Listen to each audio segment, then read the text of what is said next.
Hello, and welcome to the We Recommend podcast, a movie podcast where every week we recommend a movie for you to watch, then come back here and listen to us discuss. I'm Jesse. I'm Jason. They say that the best weapon is the one you never have to fire. I respectfully disagree. I prefer the weapon you only have to fire once. Because this week we recommend Iron Man.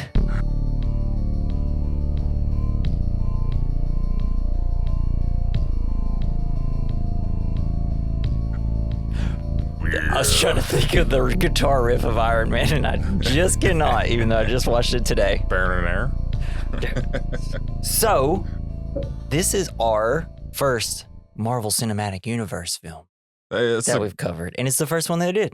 I feel like it was kind of pre-Marvel, like kind of pre-MCU. Disney didn't own it yet. Yeah, because it started off with the Paramount logo. Yeah. That was fucking cool. Yeah, it's kind of crazy, huh? And it's, I guess, because Disney doesn't own it, it was really good. It is wild, and they just kind of copied, like, just doing this for every character up until Avengers 1, which is great. But, you know, it's fucking, what's his name? Oh my God. IMDb. Oh my God. Oh my God. Robert Downey Jr. Jesus Christ. I was actually taking notes, and I was trying to write down. I sat and I was like, all right, who plays Iron Man? Tony Stark. No, that's the character. It's like, I don't know who his name is all of a sudden. Robert Downey Jr., who's great. This is a big comeback. Well, and this is kind of perfect that we did first Kiss Kiss Bang Bang and then this, because this solidified him. Was he doing this after he did or went through rehab? Yeah, this was all after, because Kiss Kiss Bang Bang was all after rehab and him trying to get back into public's eyes, being like, I can act and I'm okay now. Yeah. That's how he talked. Well, yeah, he fucking kills it in this movie. And I feel like part of the reason why it's so good is because he's so funny, but at the same time, it's not like there's no screen winking, I guess. not as much as like becomes of the Marvel Cinematic Universe. Yeah. Yeah. And also this movie sucks without him. Like, it's such a generic movie. Yeah. But, you know, obviously now I say that seeing all these crazy superhero movies that have gotten like bigger and louder and kind of better plot wise. But this is just like, hey, you know, just a man who had some problems and now is, you know, good now. And he also he's a man in a can. He's got a tin can on him. A man in a can. That's a line from the third one. It's my favorite line of the cinematic universe. I don't know. I remember seeing the third one, but I don't remember much about it. Third one, it didn't really hit as hard. To me, I kind of almost like it a little bit more than this. Oh, nice. Sometimes I watch it and I'm like, this movie sucks. Well, that's the one. It's a weird one. Well, there's like 100 Iron Man suits, right? Yeah. That was directed by Shane Black, who did Kiss Kiss Bang Bang. Oh shit, nice. So, movies still hold up? Yeah, I think so. I fucking love it. Yeah, it is kind of wild how just like pumped I am. And it's like before, you know, Tony Stark's character had all the MCU like mumbo jumbo like shoved onto his shoulders. So it's just kind of like, well, you know, because after, what is it?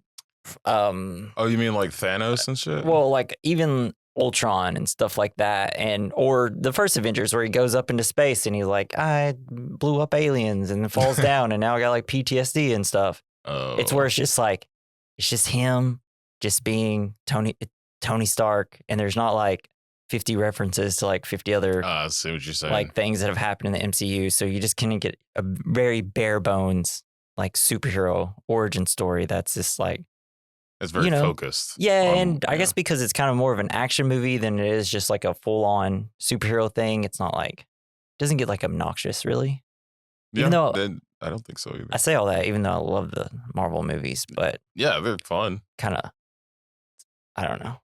It's just like, it's kind of a refreshing movie, especially if you watch all of them and then you go back to this one. It's like, they don't do it like this now. Hell yeah. This is a great year for me because like right after this Iron Man was Dark Knight in the same year. Yeah, same year and everything. Year what a good year. What a good year that destroyed our cinema experiences forever. Yeah, what a great year for billionaires. Yeah, it completely destroyed how producers decide to make movies, and it's wonderful now. Yay. I'm not going to try to be too negative about it. Okay. Just the fact that like because of, these movies, we don't get comedies in theaters, or most of the runs in theaters now are like 3 weeks because a new Marvel movie has to come out and just be on every screen. I'm okay. I'm good. I think we should fine. I think we should require billionaires to do this, just to be crime fighters. Yeah. If they're going to have all the money. It's like at one point, if you want to be a billionaire, you have to get in a tank in a war-torn area, and you have to drive the tank and survive the mission. And it's just by yourself. Oh, you got to spend billions on making a super cool outfit. That's true. So before I just got an ad on the IMDb page for a shirt that says, "I'm going to hell. Do you need anything?" Nice. It's kind of a cool shirt. Do you? Yeah. Ice? I would a couple bags, maybe some dry ice. It might last a while. I guess if it's coming from hell, it'll be tough. Yeah. Yeah. So interest rates got to be crazy high down there. Oh God, you know it, dude. The interest is you have to cut off an arm. And because the movies kind of get a little bogged down, and like, there's so many people in the movies, there's so much, just more and more stuff starts happening in the movies. Kind of forget like how much like how good I kind of enjoy the relationship between like Tony and Pepper. Yeah. And it's kind of sweet. It's this kind of like classic action movie, like, I'm a fuck up. You're a perfect woman. We'll eventually get together, right? Help me out, lady. Yeah. And she does. And I guess it's because it's Miss Goop herself. So, yeah, she's a really good actress. That just so many stupid goop shops or whatever. Bad name. Could have done with some more goop. Yeah, that's the power behind behind Tony Stark is that candle. Yeah. Do you think at the cast part, or like at the end when they do a rap party, like she just hands out goop her vaginas and candles to everybody? Like, thanks. So you just got one guy who's like, can I have yours? Can I have yours? Yes. I'm going to melt them down and do things. I'm going to sleep in it. Yeah, don't worry. Don't. If these goop candles could talk. It's got wax in its teeth. Yeah. So, yeah, let's just hop into straight in some trivia. So, actually, who's your favorite? Like, what's your favorite movie in the cinematic universe, Marvels? Do you have a favorite? And what's your favorite character out of all of them? Probably I think Avengers might be my favorite. The first one? The first one. And then the second one was really good too. Rocket is probably my all-time favorite character. Oh, yeah. Rocket Raccoon. Yeah, James Gunn really made something special there. It's fucking awesome. Bradley Cooper just going all out for the voice. So great. Have you ever seen videos of him like doing the voice behind the scenes? It's so great because he gets into character and you like looking at him. It's like, you shouldn't be able to make that. He records it all from inside of a trash can. Yeah. Just hanging out with his like other raccoons. And now like, because I've been watching Bob's Burgers so much, like every time there's an episode of Bob's Burgers where Tina and like some neighbors and Teddy, or not Tina, the mom. What's the mom's name? Linda. Yeah, like they're obsessed with the raccoons in the back alley. Yes. Every time I see an episode, I was like, damn, I wish Bradley Cooper just like voiced one of them or something. That'd be so great. Anyways, we'll hop into some facts. It's the best fucking show. I know, it's great. We're on our second watch through in a row. Hell yeah. We have a problem at the moment. They just got renewed for 3 more seasons. Really? 3? Great. 3 or 4. I think they're at like 15 now. Hell yeah. Because like Bob's Burgers, even the one with the American Dad is coming back, and like really, that's funny. Wow. The Simpsons got renewed for 3 more seasons or something. It's insane. That show will never die. That's for sure. So for our first fact for Iron Man, now that we're done with Bob's Burgers talk, which if you want a Bob's Burgers podcast, we'll do it for you. Hell yes. So I am Iron Man. Yeah, it's great. It was ad-libbed by Robert Downey Jr. to end the movie. Producer Kevin Feige approved using it in the final cut of the film and credits this with his decision to largely do away with secret identities in the Marvel Cinematic Universe. Only Spider-Man conceals his identity, while Thor's alter ego, Donald Blake, is similarly not used.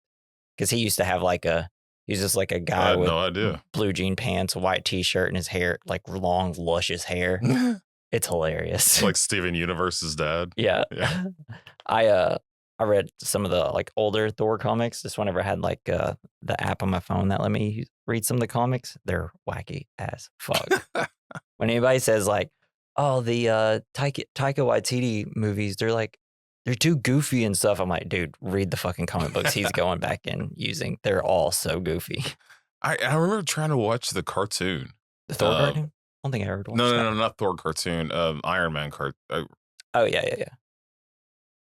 But that you're not talking about that, right? No, I was talking about Thor's alter ego. But no, continue with your Iron Man. No, like I just didn't. It was after watching this movie. Oh, and back in 2000, whatever. 8.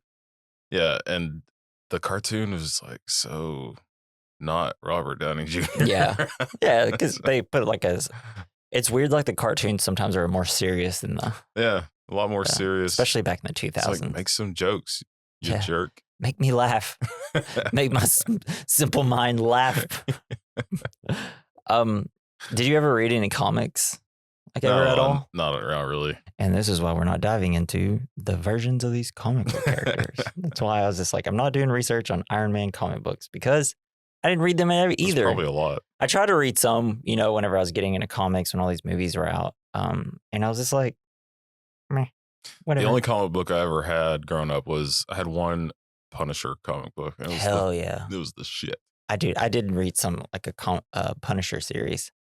Usually with Marvel, I only read some Spider-Mans, Punishers, and Moon Knights. Because I really like Moon Knight. I like the Moon Knight show. I was mainly a DC boy if I read comics. Flash, Batman, all that shit. Boo, Superman, whatever.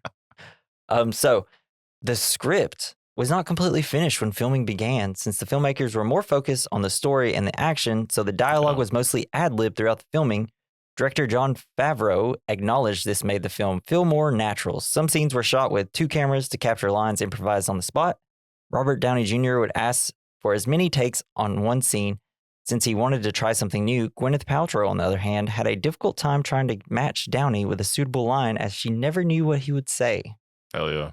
So essentially they're just like what Judd Apatow was doing and what's his name that did like Step Brothers and all that. They're essentially just doing that, but superhero version. Nice.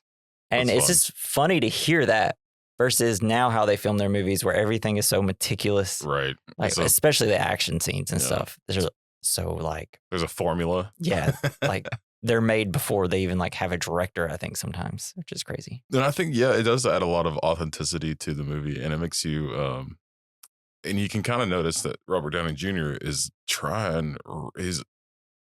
he's rebounding and becoming a megastar again. Yeah. And he's fucking killing it. Yeah, he's crushing it. He's like, I'm just going to be my weird self. He's trying. Yeah, it's so good.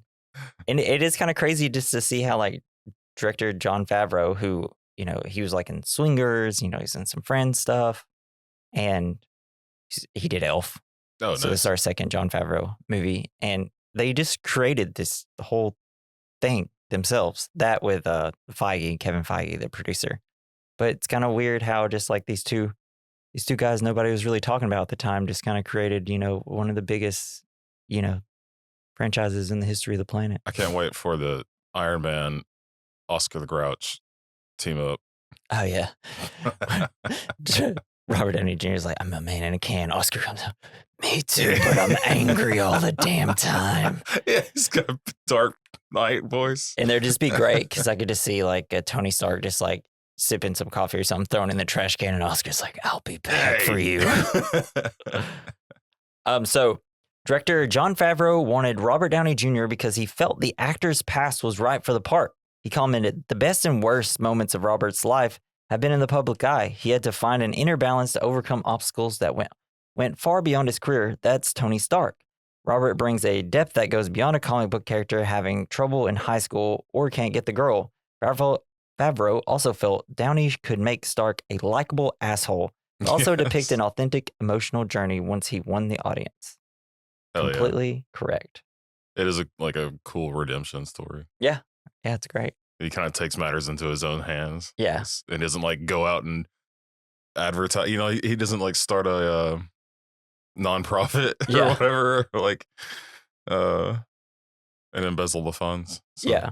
To make an Iron Man suit. That would be kind of cool if it was kind of crowdsourced Iron Man suit. It'd be fun. Yeah, this is where like people are like, hey, here, take some of this. Yeah, like here, take my money and just put my name on your arm. Oh yeah, so like sponsor deals. Yes. Got Pennzoil on the right arm. Dude wipes on the left. On the chest. Yeah, no, on the crotch. That'd be the best. Be like GoDaddy on the front of the chest. Hell yeah, man. And then Disney Plus right on the face mask. That'd be amazing. Yeah, I'd enjoy that. That'd be great. That wouldn't be like everything that's wrong with the world. It's like, get ready, Iron Man is a NASCAR driver now, essentially. So just 2 more facts. So Jeff Bridges said he felt really uncomfortable not having a script or rehearsals, since normally he felt very prepared and knows his lines word for word. Realizing it wasn't like he was in a $200 million, realizing it was like he was in a $200 million student film, he said, took the pressure off him and made it fun. That's cool. He looks so huge. Yeah, Do you think he had to wear like implants? I think it's because he had no hair. Yeah. So it just makes you look bigger. His hair does add a lot. I'm sure he probably worked out a little bit. He kind of looks like Mr. Big, like from the Flash, or not the Flash, Daredevil. Daredevil. What was that guy's name? The big dude. Kingpin. Kingpin. Yeah, that's Men in Black villain, Vincent D'Onofrio. Yeah. Yeah. Yeah. Oh, and so one last thing. So just before the final press conference, Tony Stark is reading the newspaper with a grainy amateur photograph of Iron Man on the cover. The picture is actually part of a video shot by onlookers hiding in the bush during initial filming that appeared on the internet in 2007. That's cool. What a fucking dope ass move. I also like the scene where he's putting his when he gets back from the cave and he's building his new chest magnet. Hell yeah. And like you see him putting it in, but it's like from a grainy kind of like shitty point of view instead of like this whole sequence. Oh yeah, because it's through like the CTV camera that the like Afghanistans have. Yeah. Like in the cave. Yeah. Yeah. It was just like really, they're just doing stuff that like people would do in like action movies in the 2000s, you know? And you can really feel it, and it makes you kind of nostalgic for all those like very mediocre action movies that like we didn't appreciate because I don't know, they're like better than most action movies that come out now. And it's like, oh, cool. There wasn't $1 billion CGI in it. And even this movie has like pretty decent CGI. There's some parts with fire that it struggles with, especially in that cave scene. I'm like, yikes. Yay. Oh, one last fact. So Terrence Howard plays Rhodey, War Machine. He does not appear in the next film because he wanted too much money. He said, I'm the bankable star here. Because, you know, he had like Hustle and Flow. He's kind of in a lot of big movies around this time. And they were like, bye-bye. We're going to get Don Cheadle. So it comes back in the third one and he's very cowed. No. It would be great if he came back as like a villain for like a Avengers movie. It's like, everybody's like, wait, who are you? He's just punch him once. And I'm in a different alternate universe, blah. And Leslie Bibb plays the, it's like the reporter. Yeah, that he sleeps with. Yeah. She's in the newest. Paltrow throws out. She's in the newest season of White Lotus. Nice. And she's great in it. That's cool. She's married to Sam Rockwell. He's also in White Lotus season 3. Oh, nice. But is also a villain in Iron Man 2. So just kind of a lot of like villains putting things together here. Villains get all the girls. Yeah, villains always win. The villains win, baby. As Green Day said, nice guys finish last. What is that? Because they allow the other person to finish first? Because they're not selfish. Ooh, so maybe villains not so villainous after all. To goopy vaginas. Yikes! Wish I didn't say that. That was weird. Sorry. Oh, why don't they have a girl? Why didn't Pepper become Iron Maiden? That'd be fucking sick. That's a way better name, but she became an Iron Woman. She gets a suit in Avengers Endgame, remember? Yeah. So what do they call her? I can't remember. Was it a pink suit? No, it's like a what's her name? Rescue. Her name is Rescue. Oh, lame. It's a blue and gold suit. Yeah, that's what I thought. I couldn't, but I thought War Machine was the blue, but he's kind of just steel. He's gray. Chrome. He's grayish, Yeah. like gunmetal.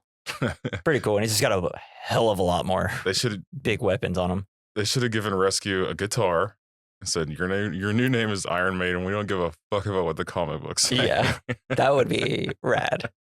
She just like, and she has like a miniature version of like the little guy that plays guitar in the Fury Road movie. Yeah. So when she's running around, the guy's like,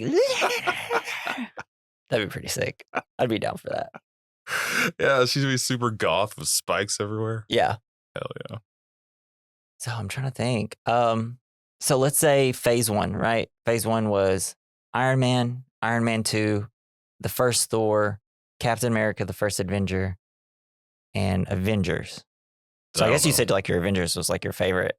So out of the 4 movies, like Iron Man 2, Thor, and dingbat Captain America movie, which one's your favorite out of those? Probably the first Iron Man. Same. Yeah. Actually, I did enjoy the other ones. I think it really could have. Oh wait, you also have the first Hulk movie. I forgot the forgotten shit. The Incredible Hulk. Is that the one with Edward Norton? Edward Norton. Yeah. Yeah, that one was badass. Yeah, I love that one. That one is straight up like just a damn mediocre action movie, and I love it. It's so good. It's funny because that one's like always considered one of the worst ones, and I actually kind of love that movie. Yeah, I do too. I mean, the Hulk kind of looks like a little silly. They haven't got we just put Edward Norton's face on Hulk like they did with Mark Ruffalo yet. But there's something I really like. I really love that Incredible Hulk. It probably for me goes Iron Man, Incredible Hulk, Incredible Norton, and then. I'm like everybody kind of loves the first Avenger, like Captain America, the first Avenger. I kind of think it's like a wet blanket. Yeah. For me, there's some parts in it that I love, but for the most part, I'm just like, get this fucking Boy Scout out of my face, dude. Fucking dweeb. I did like the parts where he was the little scrawny kid before he became. Yeah, and he looks so Captain America. Fucking He's bad. such a dork. Yeah. I don't know. That was actually directed by the guy that directed Rocketeer. Nice. That movie I saw it as a child. Yeah, I watched it a lot as a kid. I don't remember anything about it except they had a jetpack. Yeah. That's about it. And that Thor movie, it's got some funny parts, but man, it's just straight down the line. This is the most mediocre movie I've ever seen. But it's got my girl. Yeah. Which one? Natalie Portman? Yes. Yeah, she's great. She's awesome. And the first Avengers still hold up. Really love that movie. It's fun to watch sometimes. Oh yeah, it's so fucking Loki's cool. great in it, The action all holds up. I am Groot. Oh wait, no, not yet. That's later. The first Avengers. That's like Loki's Avengers, the bad guys. not in game or any of those. Not Guardians. Yeah, I get those mixed up. Did you mean to say Guardians was like your favorite of those movies? Guardians. Yeah, Guardians are my favorite too. That's my favorite. That's what I meant. They're the best. They let a director be himself, and he made 3 perfect movies. So listen up, Marvel. You can't fucking do anything right anymore. Boring ass movies you keep making. Just give it a break. Rethink some They things. can't. They're trying. They're trying to rethink, but they have to just keep producing shit. Yeah. They're like, wait, nobody cares for our TV shows? Uh-oh, what do we do? And then all our movies are getting bad reviews because people are like, where are you going with all this? And they're like, yikes, we don't know. I don't know.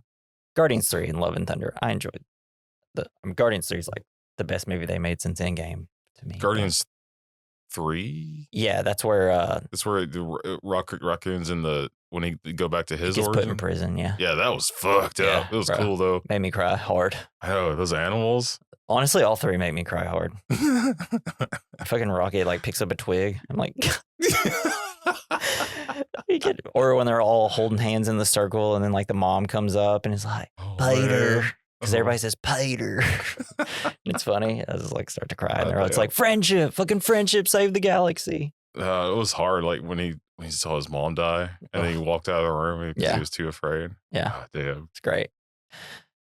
Well, hey, that's our Marvel talk. We really haven't done it. Kind of just want to eventually do like a special like ranking episode of all the Marvel movies. Like me, you, like Dakota, maybe like one of our other friends doing it. That'd be fun. Be a really long podcast. A lot of yelling because I have a feeling I like the movies that some people don't like. Have them higher up in my rankings than some people do. Nice. All right, you want to get into the plot of I am Iron Man. I literally, I cannot think of the song whatsoever.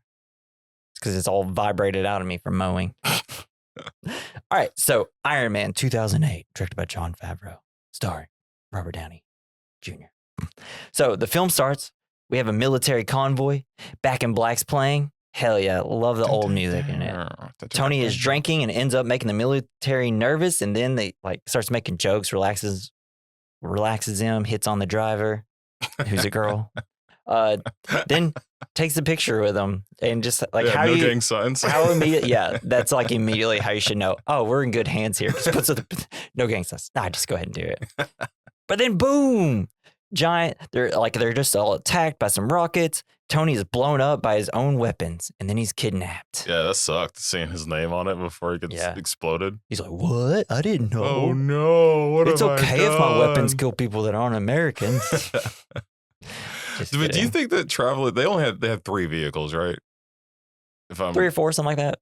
I feel like if you got a billionaire with you and you're in enemy territory, you're gonna get shaken down. Yeah, there'd be a lot more people with him. Yeah, he wouldn't just be like one person and then a few other convoys. No, you need something big. Yeah, it'd be there'll be helicopters in the air. He'd probably be flying. He wouldn't be driving in the middle of the desert in a war-torn country. Right? Yeah. So then we cut to kind of a narration of Robert Downey Jr. Not Robert Downey Jr., Tony Stark. We learn that he's a playboy and genius. His name's Tony Stark.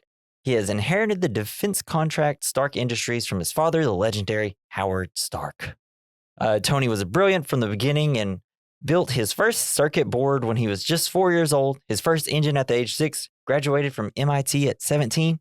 We learned that his father died in a car accident soon thereafter. Obadiah Stan, dope-ass name, took over the company till Tony returned to take over at the age of 21. Tony has subsequently unleashed an array of smart weapons that have changed the face of conflict forever. And he's a boy genius, essentially, a wonderkin. It'd be really funny if during this little part where they're showing pictures of him as a child putting together computers, but he's also Photoshop, giving Bill Gates a wedgie, or Duncan giving Jeff Bezos a swirly. Yeah, swirly. But Jeff. I just assume Jeff Bezos been bald since he was a baby, so just doesn't really affect him as much as it usually does. Giving him a noogie, yeah, with no hair. Oh, it's just squeak, squeak, squeak, squeak. Sorry for all our bald people out there. That was rude. Rip. So Tony wins an award. He doesn't show up because he's gambling though and hitting on ladies. And then suddenly, as he's leaving the thing, this is also where we first meet Rhodey. We see Sebastian Stan for the first time. Rhodey's like, dude, what the fuck? Show up next time. And he's making him uncomfortable because he's like, come on, party with me, gamble or whatever. And asks him to blow on his dice. He doesn't. And he lets him fly. Yeah, and then it's 2 ones, which I guess is bad, right? Yeah. Because you want a 7? I don't know. Well, you do, but if you do it 5, I think there's a rule where if you roll too many 7s in a row, you have to do a snake eyes to keep going. I don't know. I don't gamble. Gambling doesn't make sense to me. Cards make sense, not dice. And then all of a sudden, he's a journalist, Christine Everhart, played by Leslie Bibb, confronts Tony in Vegas and presents evidence that his company is selling weapons to terrorists and are being used to subjugate native defenseless populations across the globe. And then he essentially sweet talks her and says, no comments, whatever. And Tony has sex with Christine. Yeah. Yeah. So they fall over on the bed and it's kind of funny. Yeah. And then you get the fun scene in the morning when Pepper Potts comes walking around, his windows have constantly have hologram screens, essentially. Shit, yeah, it's what people see as future tech, which is just annoying to me. I'm I don't want to look at that on my window. Just get rid of it. I'm cool with the voice talking. Have you seen the floors that look like you're on a beach? They're whoa.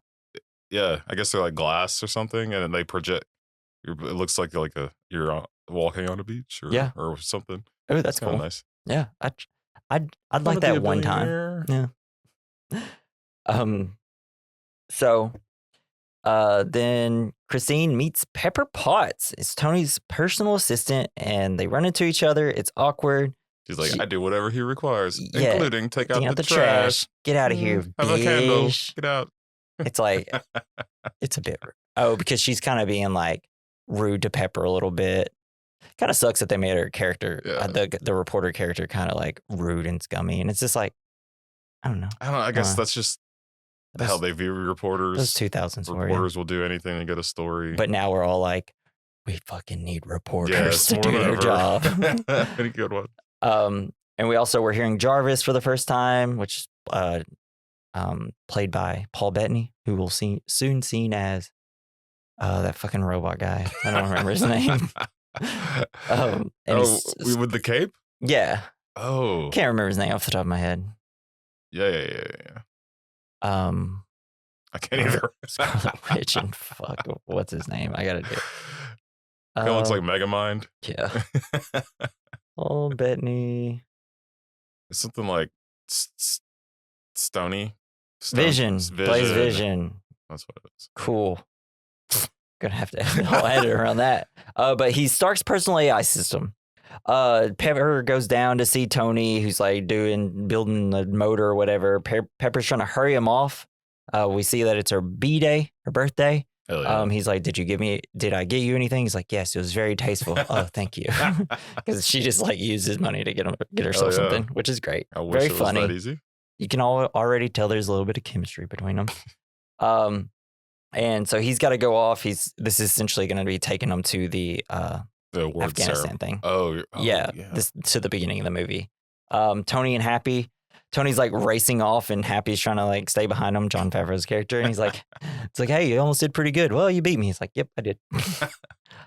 Then Tony and his friend, James Rhodey, argue on the plane. Because he's like, you're never early. I waited for 3 hours. Blah, blah, blah, blah, blah. They just start having a party. And then they start partying. I guess all the flight attendants, there's a stripper pole in the middle of the plane. They're all just like tied their flight attendants' shirts up. And like they're just dancing in front of them. Tony's watching while Rhodey's just like. He's drunk rambling. It's great. So fun. So now Tony is in a war-torn Afghanistan with his friend and military liaison, James Rhodes, to demonstrate the new Jericho missile. Great name. Rhodes and Tony are very good friends, we see. I don't know why I'm saying all this, even though we just explained it. I went straight from my notes. How did they become? Just because they work together a lot, selling stuff to the military? I guess so. He's like his military contact. Maybe? Something I wish I read the comics so I could explain, but I have no idea. So we learned the Jericho missile incorporates the new repulsor technology and can deliver explosive payloads to multiple targets with a single missile over a badass missile. Relatively large combat area. Yeah, it's great. And this is where we get the line. They say that the best weapon is the one you never have to fire. I respectfully disagree. I prefer the weapon you only have to fire once. That's how Dad did it. That's how America does it. And it worked out pretty well so far. Hell yeah. Yeah. He delivers the hell out of that line. Yeah. Yeah, and the missile is great because it just like it just hits like shoots 1,000 one missile targets. and then like shoots a bunch more and it's like and then he stands with his arms open and the wind flies past him. It's great. Yeah, the little machine that pours a drink. Yeah. And then we're cutting to the beginning of the movie where Stark is critically wounded in an ambush. This is where he notices that his weapons were being used, and he's imprisoned in a cave by a terrorist group called the Ten Rings. Bum, bum, bum. Don't know what the fuck they are. No. They're just this group. Terrorists. And by using electromagnetic, like little thing in his chest, powered by a heavy car battery, built by fellow captive Yinsen. Who is a fucking hero in this movie. This guy's great. I kind of love him. It's like a nice wisdom guy in the middle of the movie. Keeps the shrapnel that wounded Stark from reaching his heart and killing him. So like whenever he got exploded, like you just see like his shirt like filling up with blood, which is really hella cool.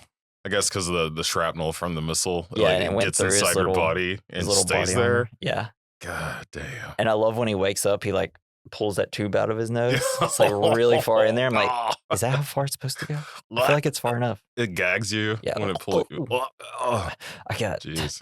God, we can't talk talking about gag again. We did that in that one episode. I don't even remember it. So yeah, Tony sees Yinsen shaving.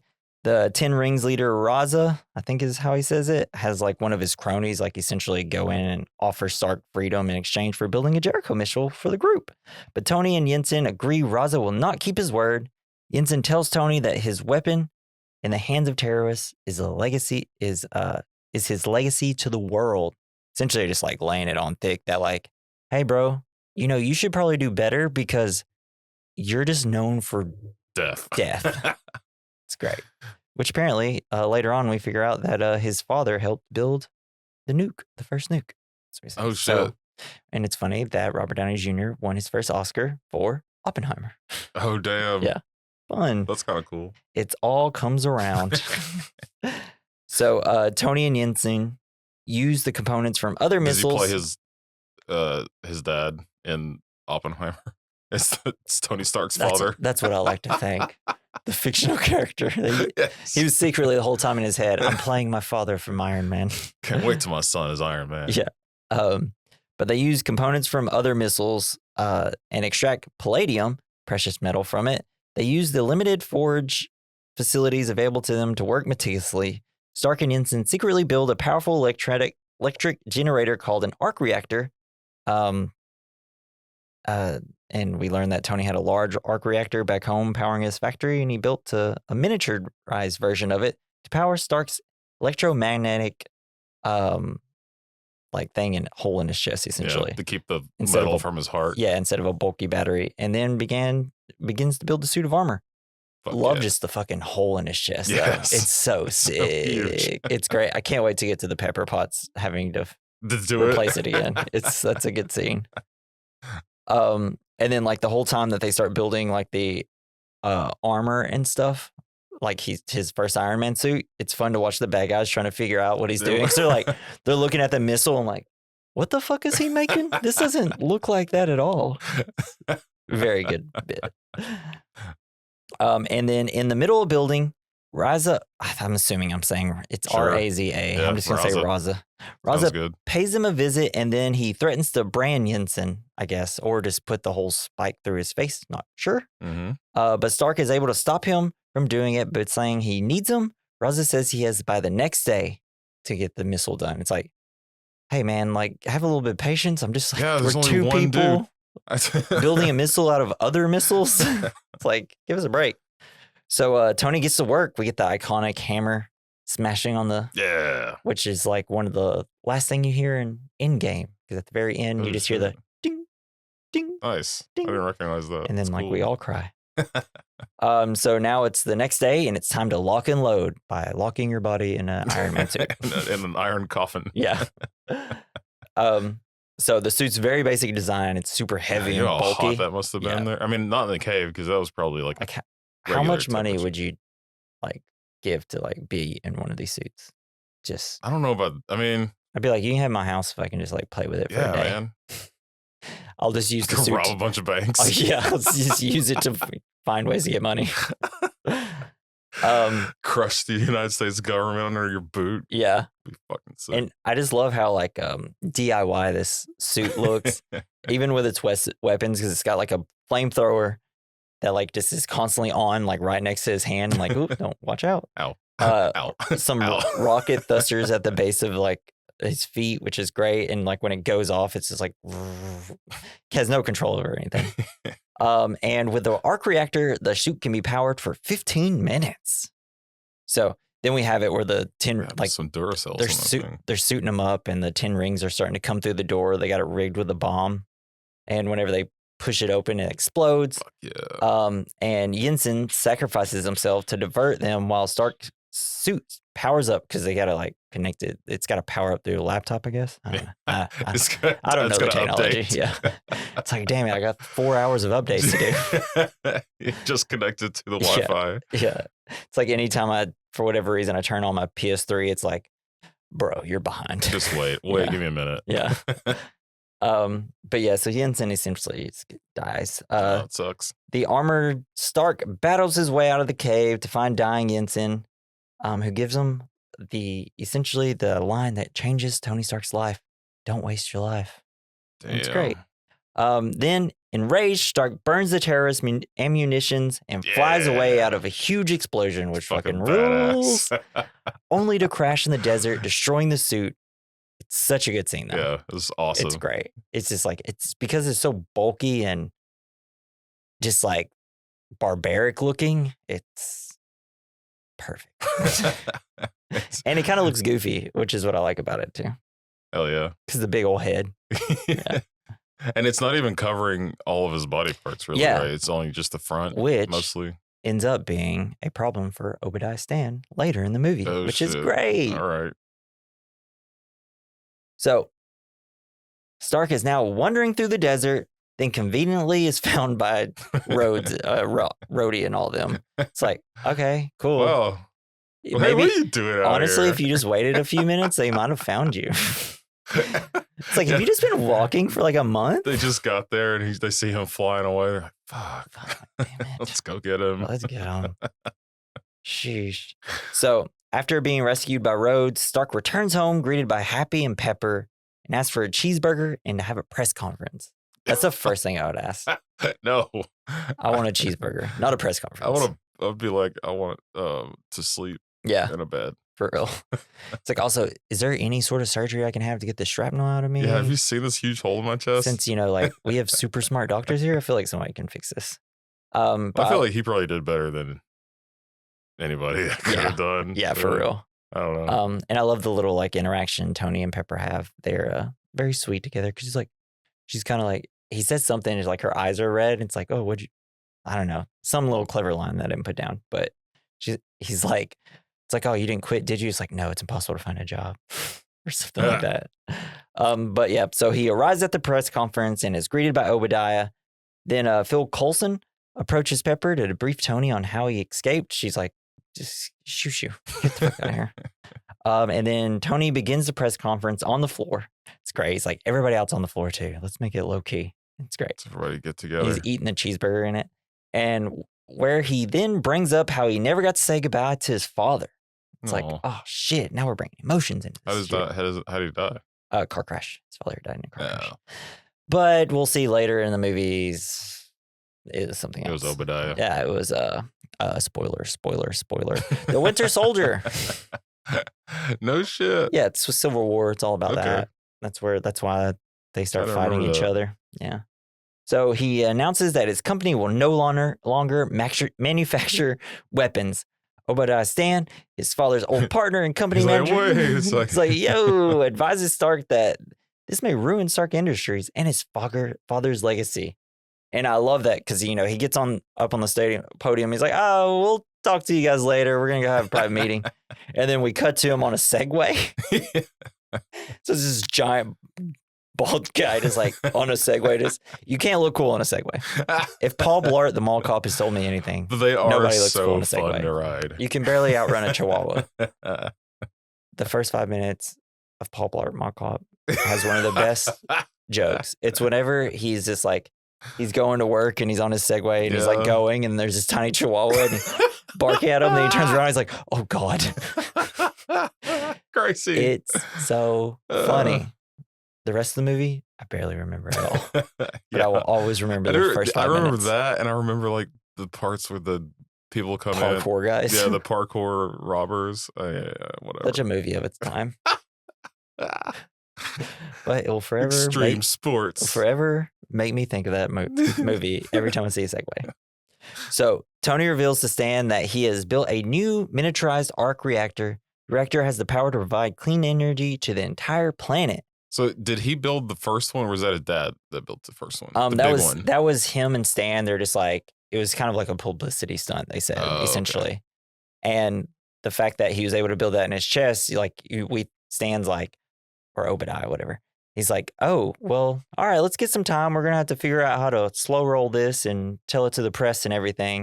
And he seems like he's on board, he's also a good guy. I definitely don't think he'll end up being the bad guy this movie. I guess he kind of took over the father figure role for Tony. Yeah, because he took over the business until Tony was fit to run it himself. Right. Yeah. So then we cut to Tony in his workshop. Tony has built a better arc reactor, and Pepper needs to help him replace it. It's kind of an insane thing to watch in a Marvel movie, right? Yeah, like the inside of it looks like it's just like an empty metal can. Yeah. Yeah, it's just looks like a little well in the middle of his chest. But there's all kinds of that like goopy stuff in there. Yeah. No pun intended. Because I guess it has to be like something that like contains the magnet that was in there, so it wouldn't be electrocuting him the whole time. And I love it because she puts her hand in it and it's just like, ooh, it's gooey. There's pus. It's like, it's not pus, it's goop. Or she like pulls it out. And, like that's where she got the goop idea. Yes. It's like, ooh, it's goopy in here. It's like, just like having like smell flashes of her like vagina all over the place. Like, what if I lit my vagina on fire? Wait, vagina candles. Do you think? No, I like to think that she was looking at it in the mirror and she's like, everybody needs to have this. Yeah, everyone needs my vagina in their house. Sorry, Gwyneth. It was just a fucking crazy thing that you did. You're such a great actress. Why did you make vagina again? I don't know, man. Why did you make? I'm interested. Yeah. Just spend like $500 and you can have it. Really? But yeah, I don't know how. I'm assuming because it's her, an actress with like these, pseudoscience shit, that it's going to be very expensive. But I do love it where she's like, all right, you see that little like wire, pull it out. And he's like, and then she's like, just keeps pulling. Don't pull out the magnet. Magnet comes out. And it's like, but she successfully helps him and puts it in. And it's a very cute thing. And yeah, he says that thanks Pepper, and says, I don't have anyone else but you. And it's like, could have gone to a hospital. Yeah, I guess they wouldn't have let him do it. He wants it to all be secretive. He doesn't want anybody else to be a part of this. I guess right now nobody knows he has a little circle thing in his chest except for Stan and Gwyneth. Or Pepper, sorry. So do you think they had to take him out his breastbone? I guess so. Would have had to. Yeah, I guess they just drilled a damn old hole in it. It's one of those drills where, it has the bit that's like a huge circle. I used to love using those as a kid. Can you imagine? Just all the stuff coming out, or like you pull it out and it comes with like a perfectly cylindrical shaped lump of flesh. It just like, to me, it feels like you can't like ever bend, like the way I'm sitting in my chair, like bending over slightly has to just be extremely painful. Yeah. Okay. So in his home workshop, oh my God. In his home workshop, Stark starts work on an improved version of his suit called Mark II that he is keeping secret. I love it. I don't love it because, he pulls up the hologram of his thing and he's got a hologram trash can next to it. And he just keeps pushing it, throwing it down. I'm like, who would want this? It'd be cool for a second. And then I'd just be like, just give me a fucking computer. Okay. Yeah, I love how he designs like the world's most advanced weapon in like 30 seconds. Yeah, he's just like, oh, take this out, take this out. Oh, now it's perfect. Cover it in gold. All day. And then we see Razar finding his first version of the suit in the desert. Tony begins work where his robots are constantly messing up and helping him. I love the like little puppy dog robots, essentially. I love it. No, you idiot. And then Tony gets like these prototype boots on, and Tony like tests trying to fly, but burns his cars. There's too much thrust, and it just like fires him back, and then his robot just like extinguishes him. It's so great. And then Stan visits Tony and tells him the board wants to block him out of the company. And he's like, Tony gets all pissed, and Stan wants the specs of the arc reactor, but Tony doesn't want to give him any of the info. And he's like, you know what? I'm out of here. And then Obadiah's like, give me that pizza, then. Here, take 2 slices. It's a little funny bit. It like adds to their character that they're like friendly, but yet, we know what's going to happen. Yeah, a lot of the humor is very character building and useful, and it's like that little pizza bit's like, oh, well, obviously this is like your uncle type of relationship here. Uncle Obi. You can tell that like they really know each other to that point where they're like going to have this fight and still just be like, we're making a slight joke at the end here. Really ties the room together. Yeah. This pizza really ties the room together. So Tony tests out the flying again and then is successful, even though he has a hard time controlling it, burning all of his cars. Oh, yeah. And then like he's able to land and the robot's ready to like spider string or something. And he's like, don't. And then he's like, oh. So good. So he is ready to take the suit out for a drive in his all gray slim suit now. He flies out of his shop because Jarvis is like, don't you want to test a little bit more? He's like, hey, it's better to go out for a run. No, Yeah. it's not safe. Yeah. Listen to your friend. Hey, this is what makes Tony great. He's good. It makes him good and bad, which is something like the later films realized were like, hey, this is who Tony is. He's like headstrong and just does shit without thinking about it, you know? So he's able to fly around, and because it's Tony, he wants to fly as high as he can, and he eventually freezes up and loses control, but is able to break the ice and then gain control again. It's pretty dope, flying up and he's ice. falling. Yeah. He's like, oh shit, Jarvis. So how do you feel about whenever he's like in his suit and, you know, like when it's his face, like all these like things pop up in his suit, like it shows like the Ferris wheel and like explains what it is. I'd be like, get this stuff out of my face. Yeah, how am I supposed to concentrate?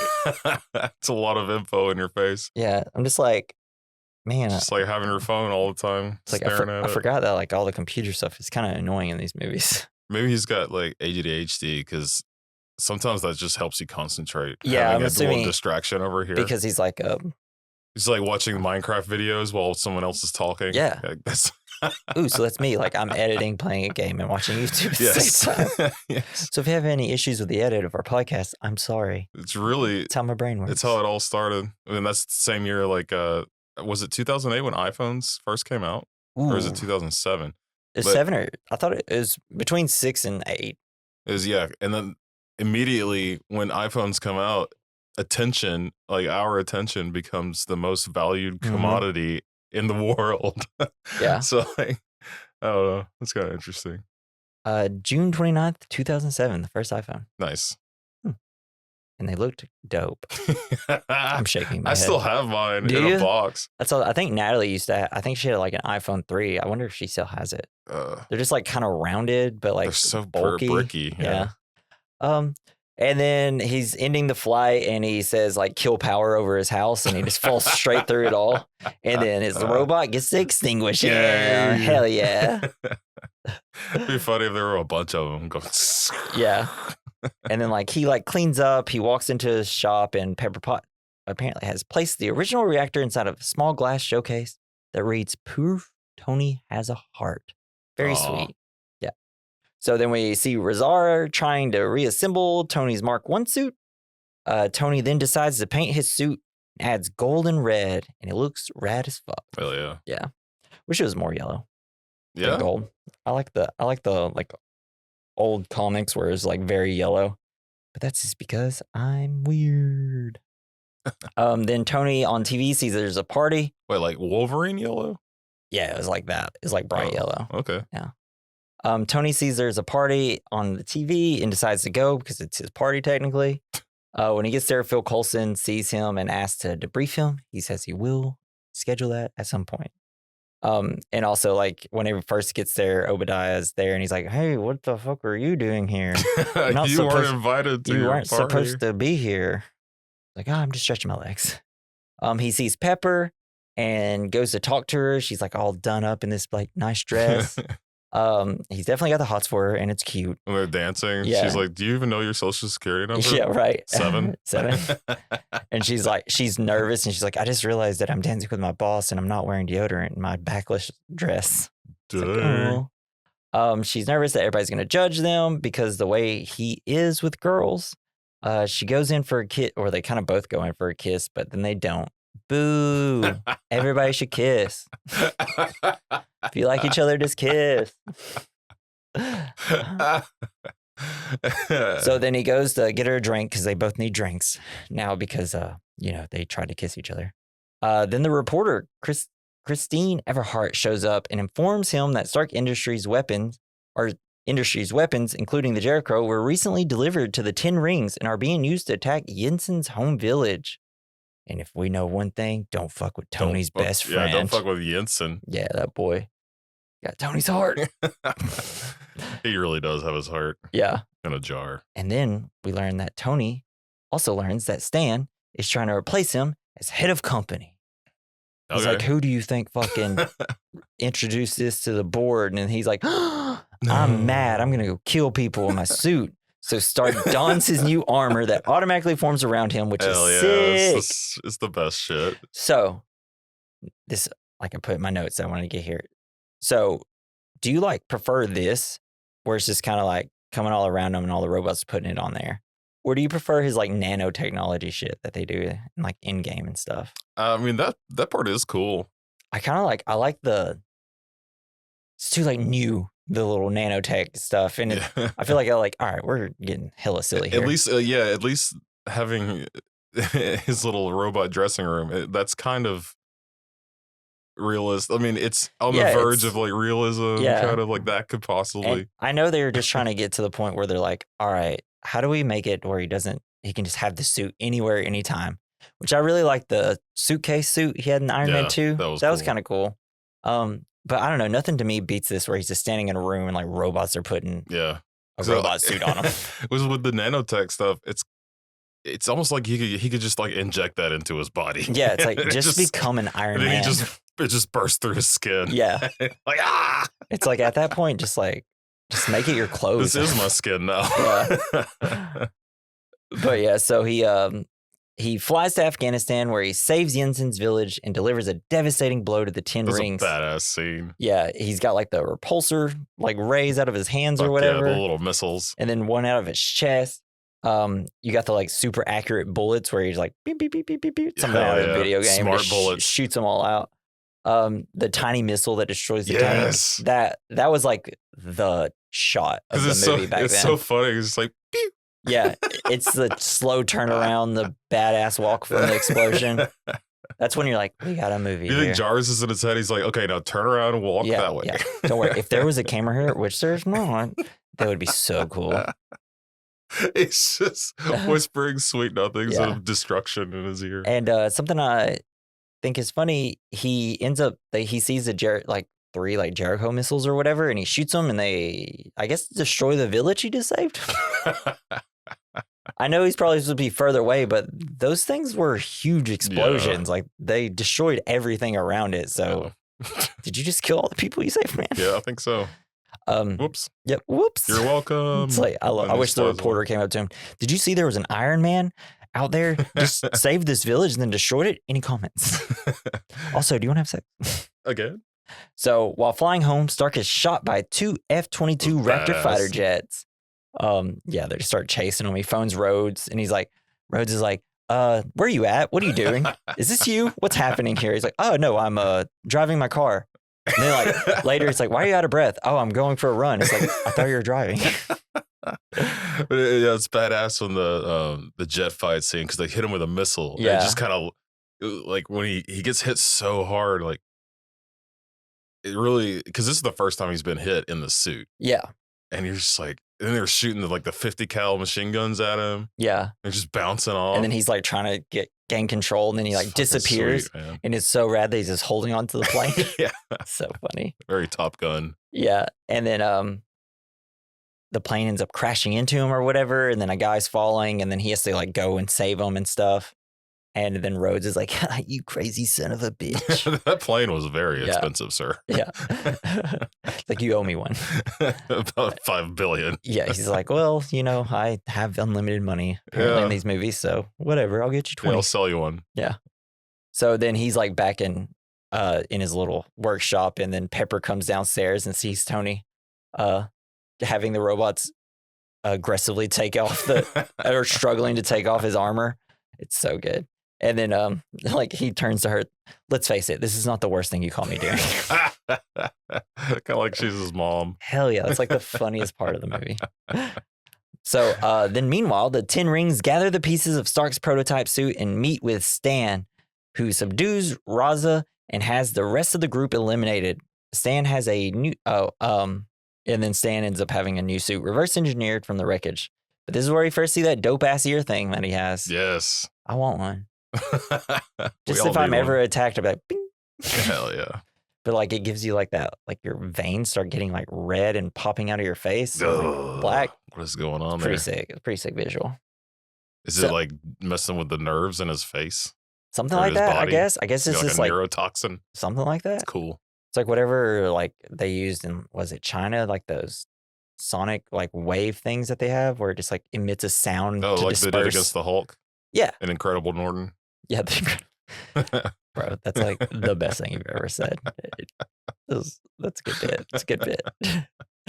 So Tony wants to get more info on weapon drops so he can destroy them. And so he needs Pepper to help him, but she refuses because she doesn't want to see him get killed. This is where he's like, I don't have anything else. And then Pepper's like, all I got is you. And then he's like, well, fuck, all I got is you. Or I said that earlier in the film. Let's get married. It's like to not have a script. They kind of, it's like a good callback to like, all I have is you, Pepper. And then she's like, all I have is you, Tony. And it's like, get married. It's sweet. Yeah. But yeah, then she agrees. So Pepper takes the USB drive to Stark's office. She discovers Stan has been supplying the terrorists and hired the 10 rings to kill Stark, but the group didn't do it. The goop did Because it. they wanted to learn how to build their own Jericho missiles to cut out Stan. So then Stan comes in while she's downloading the data. It's a great like little nerve-wracking scene. It's like you don't really see Jeff Bridges as like an intimidating figure, but they really did a good job in this movie. Yeah, this one. And then I think after this, he was a villain in a show about like a Western show, and he was really good in that one too. Ooh, like he's just a good villain. Yeah, he's good in other stuff. But he's and then like good villain too. People were like, "What if we just didn't understand a word you said anymore?" And then he did True Grit. He did. Is that Hell True or High Grit? Water? I think, yeah. Well, he's like a good guy. Well, he's like an asshole, right? It. But okay, that's a different Western. Yeah, it's got Haley Steinfeld. The one that I'm thinking of is like there's a town that's full of women because all their men died in a mining accident. Ooh, and he's like the leader of a band of bandits or whatever. I'm gonna have to look that up after that. That sounds interesting. It's pretty cool. I love Jeff Bridges. Yeah, it is. He's the best. It's our boy, our king, the dude. But yeah, so he comes in while she's downloading the data. She's able to like hide the USB, puts a screensaver on. Flying toasters. Yeah. Is that too far back? Yeah. He seems super intimidating. He talks about how the real Tony never came back. She's successfully like, oh yeah, he'll be back. Don't worry. He's just a little tired. But she successfully sneaks the USB drive out of the computer and leaves. But then Stan sees that she downloaded everything. Oh no. Oh no. Then Potts going downstairs, sees that Agent Coulson of the Strategic Homeland Invention Enforcement and Logistics Division, SHIELD, a counterterrorism agency, to inform him of Stan's activities. Bum, bum, bum. She's got help. We see that Stan's scientists cannot duplicate Stark's arc reactor. Tony Stark. Oh, and this is where Tony Stark was able to build this in a cave with a box of scraps. So scary. So scary. And I love that the guy he's talking to is the kid from Christmas Story. Oh, shit. Really? Yeah. He's in this movie. Wait, or he's in the next one. Which kid, like the main character? Yeah, the main character kid. Yeah. He's like the guy that's like balding. In the movie. He shows up in later movies too. That's fun. I think he shows up in Spider-Man 2? The second Spider-Man? I don't know. He shows up in a couple of movies. Wait, wasn't he also in The Dark Knight? No, that was The Breakfast Club. Oh, okay. Nerd guy. The Breakfast Club. Yeah. Any other Any people other from our guesses? childhood? Superhero movies? I might remember. I don't know. So Stan. Yes. So Stan ambushes Stark at his home using the sonic device to paralyze him and take his arc reactor straight out of his chest. Damn. And then he leaves him to die, but Stark manages to crawl to his lab and plug in the original reactor. He almost doesn't make it, but his robot doggy helps. Yay. And it's like, he's like, good boy. And I was like, am I gonna cry? Because we have a fucking character arc for this robot dog. Like, I guy. know. So there should have been an after credits scene. I think there is an after credits scene, but one with this robot just doing goofy shit. Yeah, the after credits is the Nick Fury thing. Oh, yeah. Rhodes shows up to help Tony. Potts and several SHIELD agents attempt to arrest Stan, but he doesn't. But he puts on his giant ass suit and attacks him. He like hides behind some chains because like he puts on a suit, I guess, and then like they break in because of the explosion of the door. And then like Pepper's looking around, and then I'm just like, she's gonna look behind these. I can't remember. Does she look behind these chains? And then he like opens up. I'm like, you couldn't find a better hiding spot. Your tiny ass suit and just hide behind these chains. But then Stark suits up and flies off. Rhodes then looks at a new suit and says, next time, baby. Man. Not for you, Terrence Howard. Not for you. Stark fights Stan. but is overmatched without his new reactor to run his suit at full capacity because he starts the fight with like 40%. Oh, I thought it was like that. 70. Something like that. I don't know. But yeah, so the fight, you see like Stan crawl out from underground, like when Pepper's outside, like breaking through the concrete. Fuck yeah. Hella cool. It's like the Hulkbuster. Yeah, Iron it's Man essentially suit, kind of kinda. leads to it. Yeah. There's like the family or in the car that Stan's gonna like use to like crush Tony, but he catches it and then like he sets him down. They just run him over. It's like, what the fuck? And then Stan uses a motorcycle to hit Tony. That was pretty sick. That was badass. And then Tony has an idea. They're just like throwing people out of wheelchairs. They use the chair as a weapon. That would be like the scary movie parody of it. But Tony has the bright idea to have Stan follow him up as high as possible to freeze up his suit. And it works. Oh, yeah, because he's like, how did you deal with that problem? Yeah, the freezing problem. He's like, what freezing problem? Oh. Falls. And when he thinks that Tony has won, we see Tony's suit's running out of power and he's like falling and he's able to like land just at the last second. But guess who's live? Stan! Stark starts pulling wires out of Stan's suit. See, like what we said earlier when he had his suit. Yes. It's like looks like there's a lot of gaps. Yep. Oh, something that Tony thought. I'm doing a lot of hand movements over here. Gonna have to make this a video podcast eventually. And then Stark lures Stan atop of the Stark Industries building and instructs Potts to overload the large arc reactor there, which all successfully happens. Tony's also up on the roof still, and the arc reactor is unleashed, but luckily for Tony, it didn't like blow him up too bad. It just shot him on top of the roof, and then Stan falls in, and there's a giant explosion. Yeah. It's great. And that's pretty much him dying. Fuck yeah. It's a pretty big explosion. Good old Obadiah. That's a badass. The action scenes in this movie are so fucking cool. They're really cool. So then the next day, the press has dubbed the armored hero Iron Man. Tony's like, well, it's actually not really made out of iron, but it's a cool name. You mean like the song that we all know about? Yeah. Agent Coulson gives Stark a cover story to explain the events of the night and Stan's death. At a press conference, Stark begins giving the cover story, but then is just like, fuck it. Fuck it. I'm Tony goddamn Stark. I'm Iron Man. Cut to the song. I'm Iron Man. I don't know. I can't. I know. It's so like I remember seeing this in the theaters and I was like, where the fuck is the song? And then at the very end, we're going to the credits. It's perfect. Perfect way to end it. It's kind of cool, but it would have been kind of neat. Like maybe a little too on the nose if they would have played that intro part when he's busting out of the cave. Yeah. Just like, I am Iron Man. But I guess he really wasn't Iron Man at that point. He was just Tin Can Man. Oh, and then about like after like 5 hours of credits, you have the first ever Marvel post-credit scene. S.H.I.E.L.D. director Nick Fury visits Stark at home and noting that Iron Man is not the only superhero in the world, says he wants to discuss the Avengers Initiative. Cut to black. And that's Iron Man. Yeah. We're going to run through our categories real quick. The first one is the good, the bad, the ugly, the fine. It's where we discuss the good of the film, something we liked, the bad, something we didn't. The ugly, something that didn't age well. The fine, something that did age well. I think the good's pretty easy. It's Robert Downey Jr. and Gwyneth Paltrow. Hell yeah. This is two really good actors, and Jeff Bridges, obviously. Yeah, hell yeah. Good.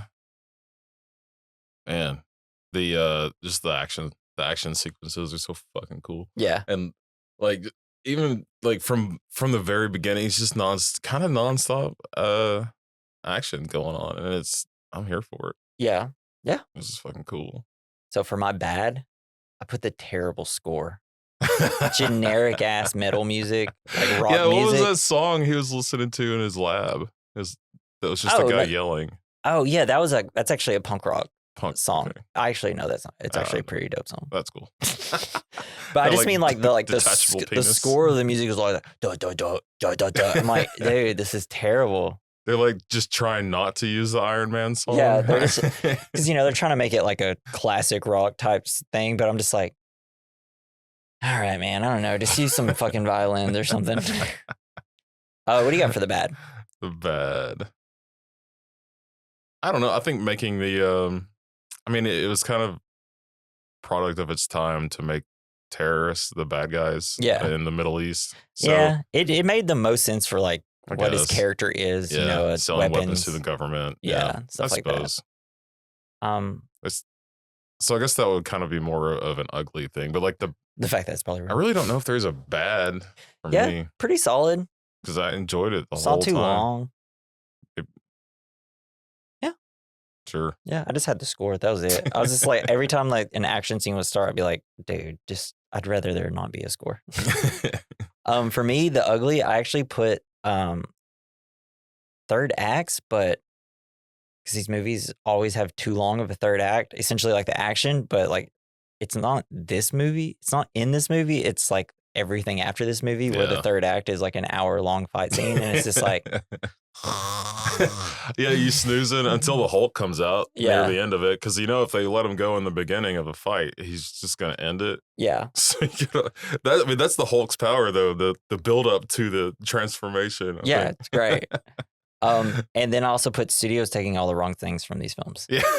As in, we only make these type of big movies now. It's like, come on, dude. Studios, get the I wish they would have together. Gone by this formula a little bit more. Yeah. But maybe it wouldn't have made sense for other Just one Marvel movie a year would have been... That's all we should have now. Don't do 2 or 3. Just one. Let everybody go see it, and then let other movies they gotta be made. Start exploring some of the characters no one really knows about. Yeah. Then it's like, hey, you know what it turns out? Y'all couldn't find ways to put them in other movies. So now we're just like, what? We're just introducing characters, and you're like, but you'll maybe never see this character again, by the way. Because like Shang-Chi was like 3-4 years ago at this point. It's like, is he ever going to come back? Like, do a sequel at least with him or something. Like, come on. And for the fine, I put Tony being the heart of these films and Tony revealing he's Iron Man. Yeah. I think fine. I like how they use humor in this one and not so much in the newer ones, because in the newer Marvel movies, a lot of the times, like especially Avengers, I think is really the only movies that I've seen do it. Maybe Spider-Man, where it's kind of like, hey, isn't this silly, everyone? It's like, hey, you know how we almost all got a blibber, like we're about to all die in front of this guy? Well, what if I made like 5 clips real quick? Yeah. But yeah. No, I enjoy it in the end of Guardians of the Galaxy 3 where he does his dance off. Well, that's like, a little different. You know what this is? I think. A distraction. Well, yeah. Sorry, Dakota. I know you hate it. Well, I think the Avengers are a little different. Yeah. Because they're just funny as hell anyway. Yeah. And they're always fun. I don't know. Yeah, the Guardians are all just like weird, offbeat characters.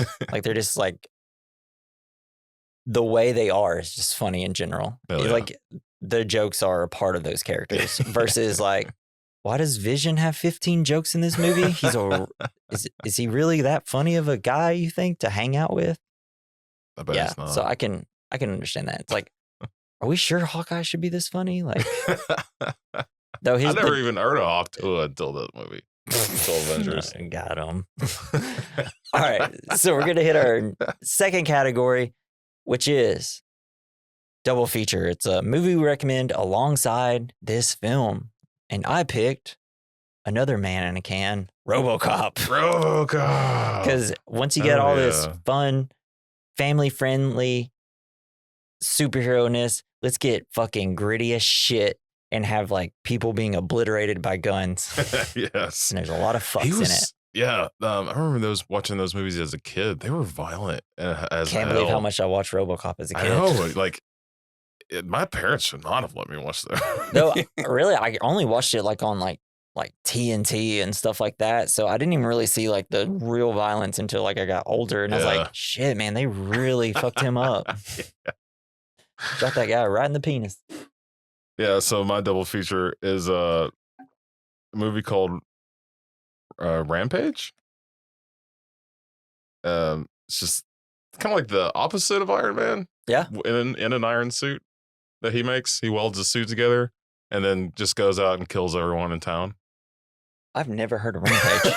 It's very disturbing. I gotta open up my fucking laptop again. I was expecting like something I've heard. It's like some squibbling little or some sniveling little shit who builds a suit of steel and just kills everyone in town to try to and robs a bank or something, and like I don't know. Oh, the 2009 film. Mm-hmm.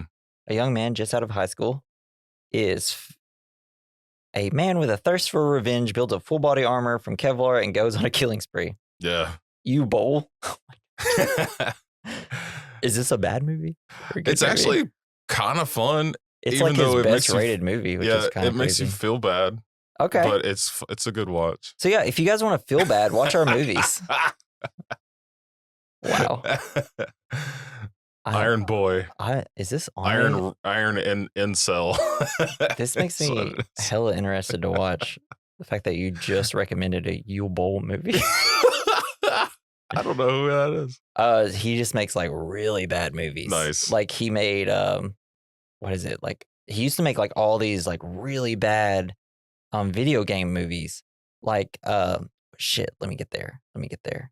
He did the movie Alone in the Dark, which is bad. House of the Dead, Blood Rain, that video game. Jesus, those were bad games. Why did they make movies about In the Name of the King, a Dungeon Siege Tale. I remember watching that. I've never heard of any of these. Terrible.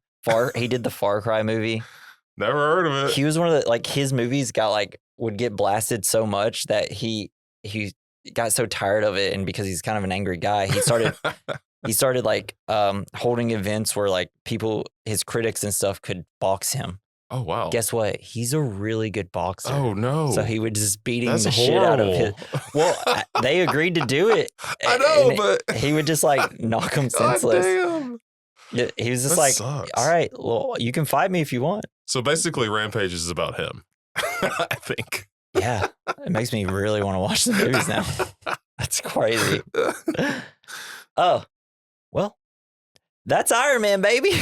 Hey. Next week, I think we should do a small little film that inspired a very popular comedic TV series. I think it's finally time to do What We Do in the Shadows. Yeah. Yeah. Hell yeah. So own it. It's like an hour and 17 minutes long. It's one of the funniest movies you ever see. It's ridiculous. I love it. Yeah. What'd you do this weekend? Oh, changed into a dog and had sex. Yeah. They love their friend Steve. It's so good. Hell yeah. So join us for that. It's a Taika movie, so there's going to be plenty of laughs, baby. And are you enjoying the podcast? Do you have any questions for us? You should be like, hey, here's some things I want to talk to you guys about, and send us some fan mail. Link in the description at the top. At the bottom is our email. We recommend mailbag@gmail.com. Also, leave us some reviews. It's like a great way so more people can find our podcast. And it only takes like a couple of seconds. So whatever platform you're using, just leave us a review on it. It'd be super nice for you to do.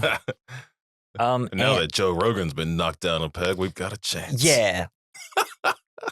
Like if somehow you found us out of the 5 million podcasts that exist, thank you for listening, guys. We really appreciate it. And we'd just love to hear from you. And I'd like to thank Joey Prosser for our intro and outro music. You can find him on X at Mr. Joey Prosser. I don't know if he even still uses it, honestly, but you can follow him there if you want. And God dang it, this has been the We Recommend podcast. Yes. I've been Jesse. I've been Jason. And we are Iron Men. Iron Men. Bye.